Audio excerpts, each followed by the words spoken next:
good afternoon and welcome to Teleislas News with the most important news of the day.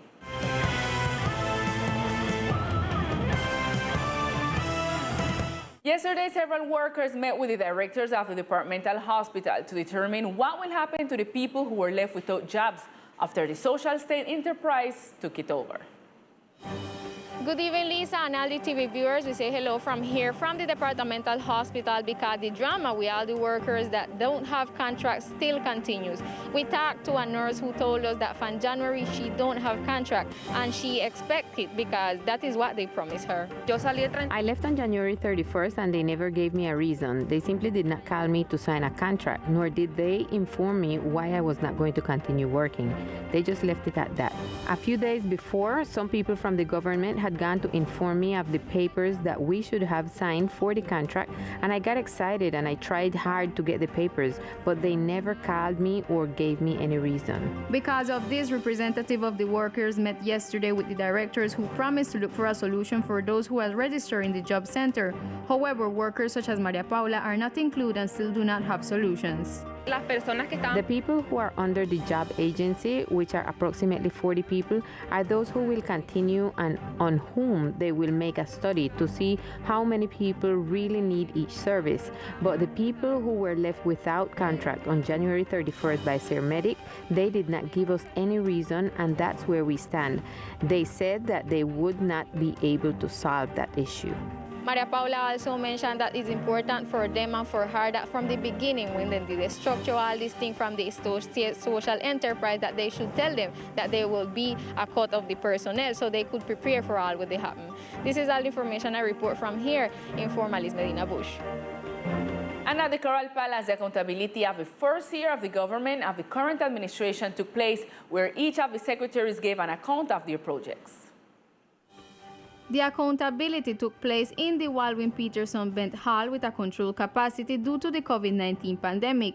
Here, the departmental government indicated that several projects that were initially planned for the 2020 period had not been modified due to the COVID-19, and then by the hurricanes Eta and Iota. The Secretary of Health indicated that during this period they had a budget of 72,676 million pesos, of which 46,349 million were executed, achieving progress in the implementation of the projects. 349 million achieving progress of 64% for the Secretariat, which developed the ESE and the COVID ICU. The Secretary of Infrastructure indicated that they had an advance during the last term of 29%, this due to the temporary postponement presented in some works. In our central broadcast, we will expand this information regarding the accountability report. This is all the information that is recorded from the local government. And we continue with news long awaited by the community, particularly teachers and students of the Industrial Technical Educational Institution. The interim governor announced the beginning of the construction works of the first block of the school. With an investment of 10,000 million pesos, of which the departmental administration contributes 4,000 million pesos, the work at the Technical Industrial School started. A long-awaited work because it should be remembered that the project of adaptation to the infrastructure of this institution began years ago when the head of the education office was the former Secretary Ridley Huffington. Adaptation that should have started in the 2018 year approximately, reason for which the students were removed in 2019 to other facilities near the institution waiting for a prompt intervention, which did not happen immediately. The director of the Technical Industrial Institution, Janet Dusan Smith, through the phone call stated that she hopes that by next year, her students will be able to take classes at the school. What do I expect from the construction of the new school block?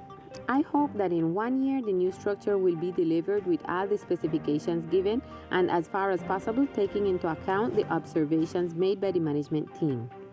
What are my expectations? To be able to receive the students in the year 2022 in a dignified and pleasant environment, to be able to provide them with quality education.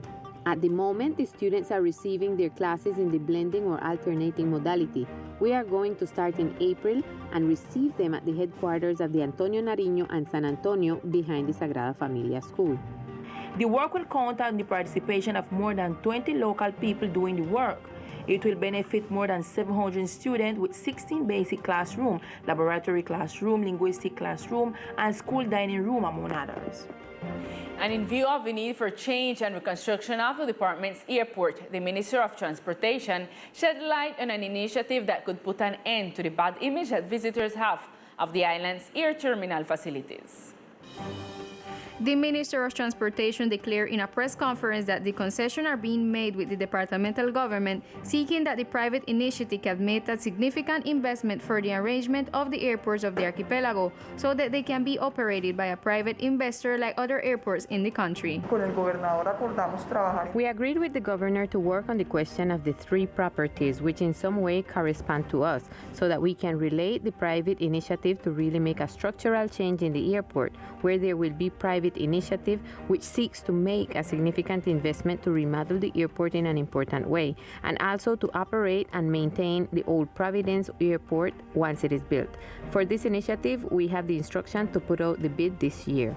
In the CM line, the official explained that the investment made for the improvements implemented at the airport were made with the intention of attracting the attention of the private sectors so that they can operate the air terminal. The governor made a commitment to work actively with us on the issue because although we made an important investment in the airport, it was not a substantial change. It was only an important investment to make it decent. But we made this investment, what for? So that whoever wants to propose a private initiative for the improvement, operation, and maintenance of the airport, and then make a significant investment to substantially change the airport. It is expected that the agreement between the Ministry of Transportation and the departmental government can be reached for the well-being of the island's economy. Teleislas News will follow up the proposal. And in response to complaints from several residents and tourists about visible deterioration of some of the monuments and benches on the island, therefore their prompt repair are expected to be soon. With the arrival of the pandemic after several months without receiving tourism in the islands, in addition to the passage of the ETA and the IOTA, many of the tourist monuments have begun to deteriorate, in response to which tourists and residents have expressed their concerns through social networks. It is worth mentioning that last year, the Secretaries of Tourism and Infrastructure made a visit to the monument of the ship allusive to the ship Gloria, and it was determined that the most critical issue is in the wood and the lights, given the common vandalism in this regard. The Secretary of Tourism stated what is happening with these structures. With the issue of the different works and structures that are under investigation by the different control entities, we have been asked not to make an intervention until such investigations are completed. Among those is the issue of the statues, which, as you know, had a very high cost and have deteriorated very quickly with the passing of the time. So we have been asked to be prudent with the issue. While the investigations are progressing, the different conclusions are reached, and soon as we have the green light, we will make the necessary interventions. On the other hand, the Secretary emphasized that these monuments were not built during the last departmental administration. It is important to clarify that these issues or structures were not built during this government, but during the previous administrations. So we have to let the investigations go their way, and when we have the green light to make the interventions, arrangement, and maintenance, we will gladly do so. It is worth mentioning that the monuments were made during the departmental administration of Auri Guerrero and Ronald Hosney. After a short commercial break, we will continue with more of Teleislas News. Tomorrow will begin the longest Holy Weekend of the year, a much-awaited date. It is important to remind the community of the recommendations and restrictions for the Holy Week in the archipelago because more than 20 flights are expected and approximately 3,200 people will enter the island daily. San Andres had made preparation for Easter week since it's a day that will benefit the department economically due to the tourist influx that is expected, and so it will be according to what was manifested by the Secretary of Tourism in previous days. For the longest holiday season of the year, as it called, approximately 3,500 people per day are expected to enter the island, being the highest average since the reopening of the archipelago. A partir del miércoles hasta el día domingo. From Wednesday until Sunday, we are going to have this high average, quite a high average, the highest since the reopening. In the same sense, the Minister of Transportation said yesterday that in order to avoid crowds, strategies are being worked on to optimize the boarding and disembarkation processes. Cumpliendo con los sanitarios, estamos en 27 vuelos Complying with the sanitary protocols, we are going with 27 daily flights. There are not going to be more than 27 flights. Due to the large flow of people on the island, some restrictions have been established through Decree 0110 of March 29 of 2021, which describes that there is a restriction of mobility from 12 midnight to 5 a.m. Restaurant, bakeries, and other service will be open from 5 to 11 p.m. The sale of alcoholic beverage will be allowed from 5 a.m. to 11:59 p.m. Now let's get to know other facts that are making news in our brief news section of today.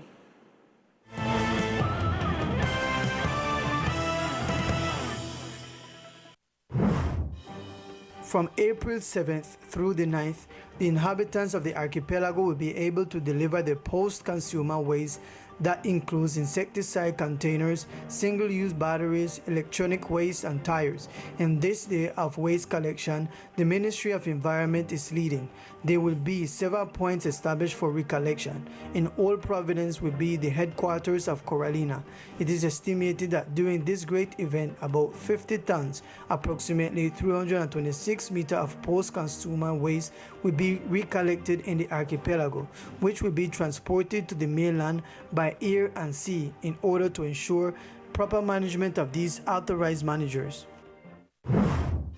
The Citizen Prevention Group of the National Police carried out in the sector of St. Louis the strategy Cinema Under the Stars, which seeks to generate spaces of healthy recreation for children and adolescents of the island.